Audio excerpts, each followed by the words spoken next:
In week 2, we want to talk about ability. And that's a word that I want to focus on for this week. That God expects me to grow in my gifts. Are you growing in your gift? Because from time to time, we'll see somebody who is very good at what they do.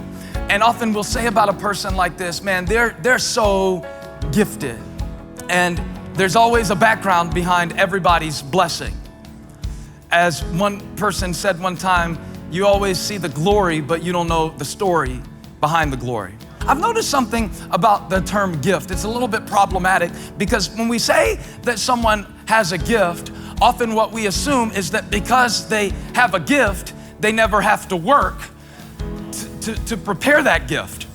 You can be so overwhelmed and mesmerized by the gift that you underestimate the grind that it took that person to be able to operate in the gift that they have. Before David ever killed Goliath, there was a gift at work that David had to work on developing in order to be in position where he could be strategically maneuvered by God to be able to do what God called him to do. How many hours did David have to practice his harp in order to be good enough that when the king needs a personal musician, you're the first person that they think of? And in this room, there are a lot of people who have a deposit that God has put inside of you that's never been developed. And if you don't develop the deposit that God put inside of you through diligence, you'll never experience the destiny that God prepared for you before you were ever born. How do you grow in your gift? Maximize your potential. Flow in all the things that God has planned for you.